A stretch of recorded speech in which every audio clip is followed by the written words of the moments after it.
হযরত মুসা আলাইহিস সালামের অন্তরে আল্লাহর উপর কেমন ঈমান ছিল। আল্লাহ তাআলা যখন মুসা আলাইহিস সালামকে ফিরআউনের পরীক্ষার সম্মুখীন করলেন, আল্লাহ তাআলা কোরআন কারীমের মধ্যে বলেন, ওয়া মা তিলকা বিয়ামিনিকা ইয়া মুসা।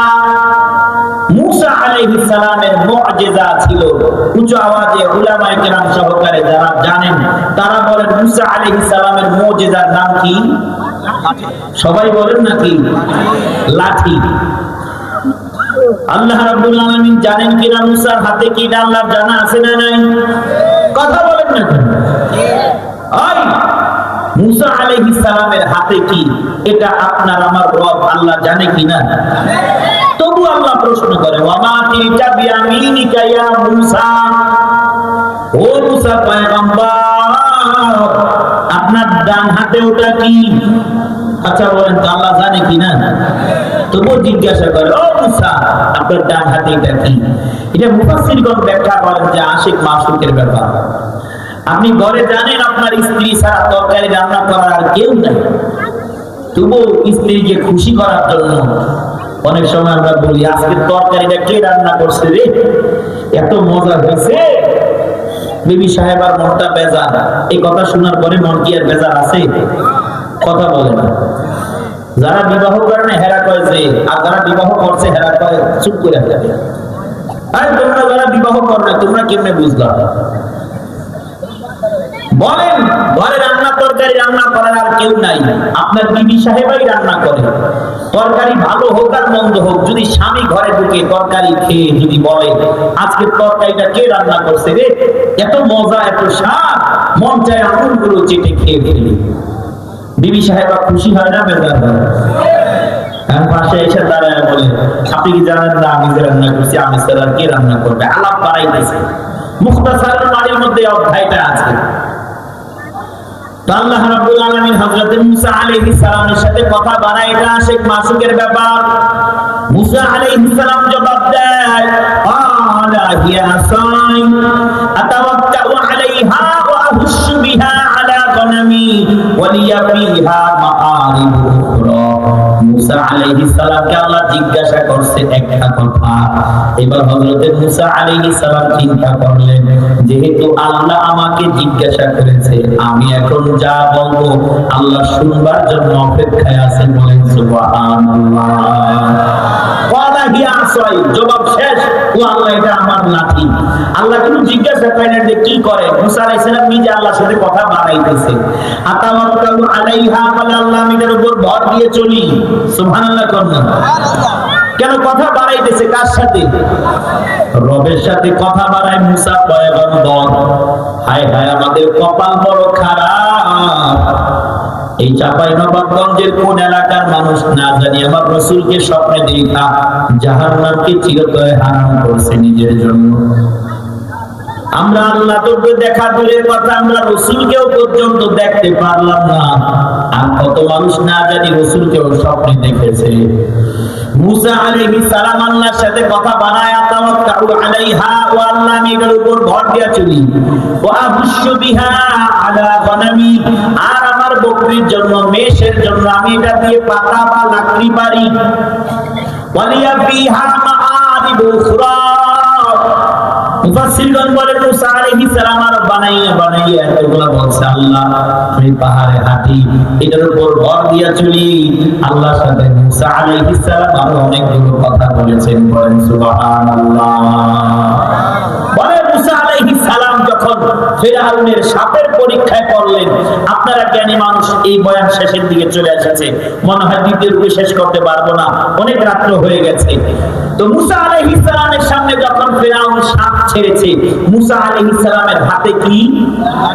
সবাই একসাথে বলেন না কি? মুসা আলাইহিস সালাম লাঠি জমিনে ছেড়ে দিবে নাকি শক্ত করে ধরবে? বলেন তো। জ্ঞান কি বলে? সাধারণ জ্ঞান কি বলে? সামনে থেকে আসতেছে কি? সবাই কথা বলে না। সামনে থেকে আসতেছে কি? মুসা আলাইহিস সালামের হাতে কি? এখন সাপ আসলে হাতের লাঠি ছেড়ে দেয় নাকি শক্ত করে ধরে? আল্লাহ রাব্বুল আলামিন বললেন, ও মুসা আপনার লাঠিটা জমিনে ফেলে দেন। সুবহানাল্লাহ। তাফসীর বুঝেছেন কিনা, মারিফাত বুঝেছেন কিনা? সামনে থেকে আপনি আর আপনার দুই বন্ধু মনে করেন জঙ্গলা দিয়ে কোথাও যাচ্ছেন, আপনার বন্ধু সামনে থেকে সাপ দেখলেন বা আপনি দেখলেন আপনার বন্ধুর সামনে থেকে সাপ আসছে। এখন আপনি আপনার বন্ধুকে কি বলবেন? হাতে যদি একটা মুগুর থাকে, আমাদের বরিশালের ভাষায় বলে মুগুর, আপনাদের এদিকে কি বলে? লাঠিও বলে, মুগুরও বলে। আপনাদের এদিকে কি দুটোই ব্যবহার হয়? বলে যদি বন্ধুর হাতে একটি লাঠি থাকে তাহলে আপনার কি বলা উচিত? দোস্ত, হাতের লাঠিটা ফালায় দে। ও কি আপনাকে আর দোস্ত মনে করবে? বেটা ফাজিল, সামনে আমার সাপ, আমার হাতে চালান আছে একটা, সেটা কি? তুই আমার লাঠিটাও ফালায় দিতে, তো তুই কি আমার দোস্ত? গভীরের কথা। হযরত মুসা আলাইহিস সালাম জানেন ওয়া ইয়াত্তাকিল্লাহা ইয়াজআল লাহু মাখরাজা ওয়া মান ইয়াতাওয়াক্কাল আলাল্লাহি ফাহুয়া হাসবুহু। আল্লাহু আকবার। যার ইয়াকিন আল্লাহর উপরে হয়ে যায়, আল্লাহ তাআলা তার জন্য যথেষ্ট হয়ে যায়। বলেন সুবহানাল্লাহ।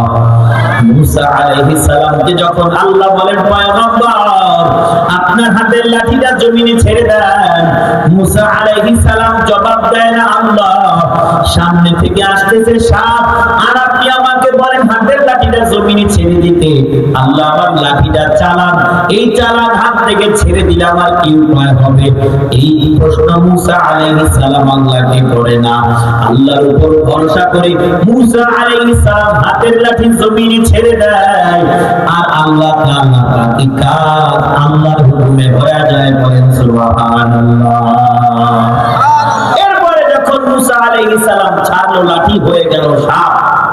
ওরে বাপ রে বাপ। মুসা আলাইহিস সালাম, মুফাসসিরগণ বলেন, নিজেও একটু ভীত সন্তুষ্ট হয়েছে, ধরবে কি ধরবে না একটু চিন্তায় আছে। আল্লাহ রাব্বুল আলামিন আয়াতে কারিমা নাযিল করেন, খুব ওয়ালা তাখাফ সানুঈদুহা সিরাতাহাল উলা। উঈদু নুঈদু, এটা মুজারের সিগা, এটা শুনতে সিন আসলে তাকীদের অর্থ বুঝায়, ঠিক কিনা কান? এইটাও বলে ঠিক। আপনারা সবাই কি মাদ্রাসায় পড়ছেন? এই ওয়াইদু নুঈদু আপনারা কি বুঝবেন মুজারের সিগা কোনটা? তো বাঙালি বুঝলো ঠিক, না বুঝলেও কি ঠিক। এটা হয়তো উলামায়ে কেরাম যারা আছে তারা বুঝবে। সানুঈদুহা সিরাতাহাল উলা। আল্লাহ মুসা পয়গম্বরকে বলেন, ও মুসা খুব ওয়ালা তাখাফ, আপনি ধরেন, আপনি ভয় করবেন না। ধরার সাথে সাথে দেখবেন আপনার আগের লাঠি আগের রূপ ধারণ করেছে। বলেন আল্লাহু আকবার। তো মুসা আলাইহিস সালাম বিপদে পড়েও বলে নাই তাকে, যাকে উচ্চ আওয়াজে বলেন তিনি কে? এরপর আল্লাহ রাব্বুল আলামিন বলেন, ওয়াসাইনাল ইনসানা বিওয়ালিদাইহি হামালাতহু উম্মুহু ওয়াহানান আলা ওয়াহান ওয়া ফিসালুহু ফি আমাইন আনিশকুর লি ওয়া লিওয়ালিদাইহি ইলাইয়াল মাসীর।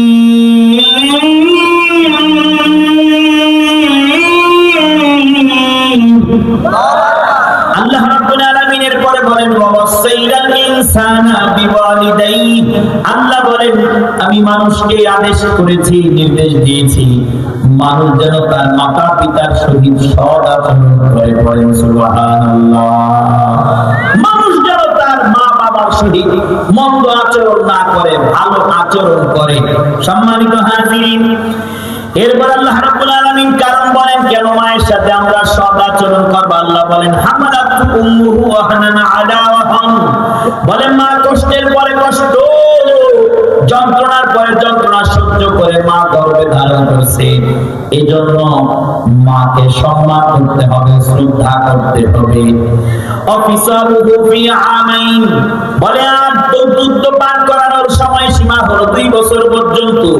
2 বছর পর্যন্ত টানা তোমার মা তোমাকে দুধ পান করাইছে। এমন দুধ পান করাইছে যেই দুধ হোটেলে পাওয়া যায় না, এমন দুধ মায়ের স্তন থেকে পান করাইছে যেই দুধ কিনতে পাওয়া যায় না।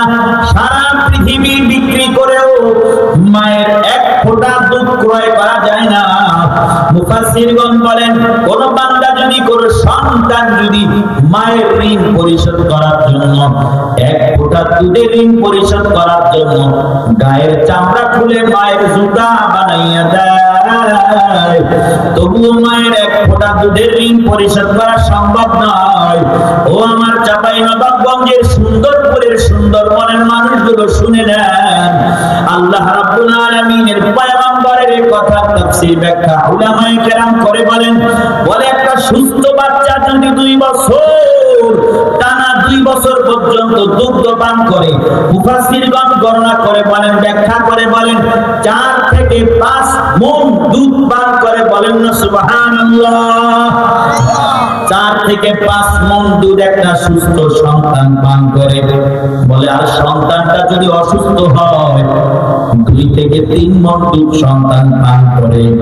ও আমার চাঁপাইনবাবগঞ্জের সচেতন মুসলমান, এক ফোঁটা দুধের ঋণ শোধ করার জন্য গায়ের চামড়া খুলে জুতা বানাইয়া দিল। যদি মায়ের দুধের ঋণ শোধ না হয় তাহলে 5 মণ দরকার নাই, 4 মণের হিসেব দরকার নাই, 3 মণ 2 মণ 1 মণের হিসেব দরকার নাই। 1 লিটার দুধ মায়ের বুকের 1 লিটার দুধকে যদি এই স্টেজের উপরে ফোঁটা ফোঁটা ফোঁটা ফোঁটা ফোঁটা ফোঁটা ফোঁটা করে 1 লিটার দুধকে যদি স্টেজের উপরে ফোঁটা ফোঁটা করে রাখা হয়, 1000 লক্ষ ফোঁটা হয়ে যাবে, যার 1 ফোঁটা ঋণ আমরা শোধ করতে পারবো না। বলেন আল্লাহু আকবার। তাহলে আল্লাহ রাব্বুল আলামিন কেন বললেন হামালাতু উম্মুহু ওয়াহানান আলা ওয়াহান? বলে তোমার মা তোমাকে গর্ভে নিছে, কষ্টের পরে কষ্ট, যন্ত্রণার পরে যন্ত্রণা সহ্য করছে। এই জায়গায় যারা মুরব্বী আছে, যারা মা হারাইছে, যারা বাবা হারাইছে, এরা ছাড়া মা বাবার যন্ত্রণা বয়ান অনেকেই বুঝবে না। সারা দুনিয়া বিক্রি করে দিলেও যাদের মা নাই, বাবা নাই, সারা দুনিয়াটা বিক্রি করে পৃথিবীর সবচেয়ে দামি খাবার এনে যদি মায়ের সাথে একবেলা ভাগাভাগি করে খেতে মন চায়, যদি খাওয়ার জন্য আবদার করে, পৃথিবীর সবচাইতে দামি খাবার এই আমার চাঁপাইনবাবগঞ্জের আমার সুন্দরপুরের টেবিলের উপরে আনা সম্ভব, কিন্তু বাড়ির দরওয়াজা ওই 3.5 হাত মাটির নিচে থেকে মাকে বাবাকে আর উঠাইয়া আনা সম্ভব হবে না, ঠিক কিনা? আজ আমাদের সন্তানগুলোকে আমরা নসিহত করতে পারি না, এই জন্য সন্তানগুলো বড় হয়ে মা বাবার হক আদায় করে না।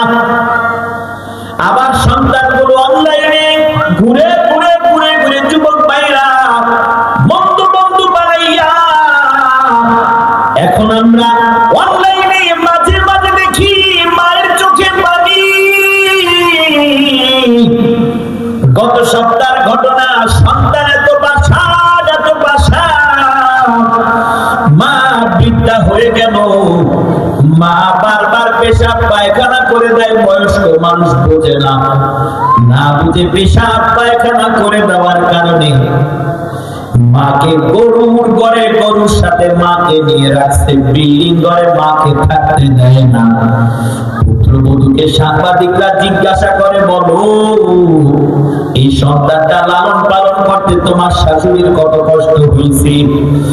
এ পুত্রবধূর দল, তোমার স্বামীকে ছোটবেলায় কত আদর করে, কত যত্ন করে তোমার শাশুড়ি লালন পালন করছে। সেই শাশুড়ির জন্য ঘরের মধ্যে এতগুলো খাট, এতগুলো থাকার জায়গা, সেই শাশুড়িকে কি একটা খাটের উপর রাখা যায় না? বদমাইশ পুত্রবধূ জবাব দেয়, বলে ঘরের মধ্যে মেহমান আসলে পেশাবের গন্ধে থাকা যায় না, ঘরের মধ্যে খানা খাওয়া যায় না, ঘরের মধ্যে আরাম করা যায় না। আর বলদ মার্কা ছেলেটা পাশে দাঁড়াইয়া দাঁড়াইয়া মাথাটাকে নাড়াইতেছে, বলে হা, আজ আমার মায়ের পেশাবের গন্ধে আমরা ঘুমাইতে পারি না, কোন মেহমান আসলে খানা দিতে পারি না। এ আল্লাহর বান্দা, আমার বলতে মন চায় সন্তান,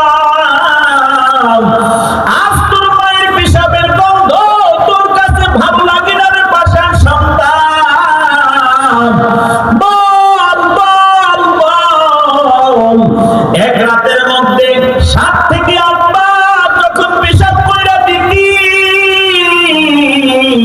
ওই ছোটবেলায় যখন বিছানার উপরে পায়খানা করে দিতি, তোর পুত্রবধূ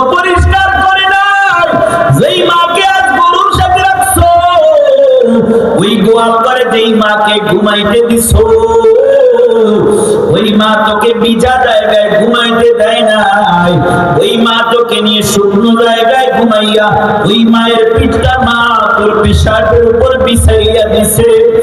এ তোর সামান্য অসুস্থতা হইলে মা পাগলের মতো দৌড়ায়। এ চাপাই নবাবগঞ্জের যুবক ভাইরা, খবরদার খবরদার, মায়ের সাথে বেয়াদবি করবা না, বাবার সাথে বেয়াদবি করবা না।